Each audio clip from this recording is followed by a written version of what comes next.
Well, this is inspired, I should say, by the play A Raisin in the Sun by Lorraine Hansberry, a very famous play a lot of people have read or seen, dealing with sort of race issues in the 1950s. And this plays from that, kind of turns it on its ear, both in that time period and bringing it into the present, showing that it's just as relevant today as it was back then. Would this be the sort of neighborhood you'd find an attractive place in which to live? This is just silly. All the subject matter is really relevant.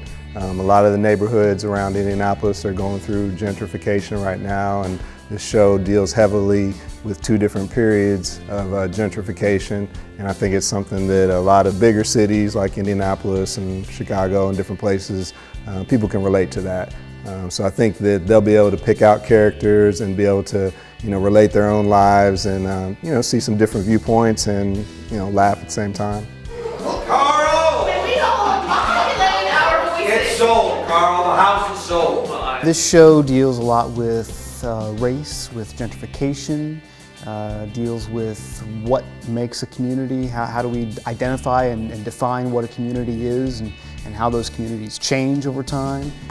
Lena had wanted to mention something. It sounded kind of important. So But you don't gotta ask for permission. I'm just trying to be polite. We're totally rude. Oh, no, you're not. No, it's me. My family, Irish Catholic, I think that the most fascinating thing about this show to me is how it makes light of all of our flaws as the human race and how we think we don't have them. And even if we won't admit it, I think that's really, really fascinating in exploring how that affects other people and how we act when certain people aren't in the room versus when they are in the room, and the tap dance, should I say, that we all feel like we should do around a lot of these issues that this play addresses.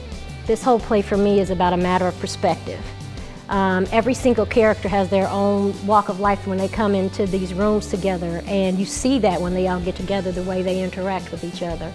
And hopefully that'll be what happens to the audience too, because they all come in with their own baggage, their own point of view. And I think the way that we display things will each give them a little nugget of something to talk about when they leave these doors. So I think that's what makes it worth it.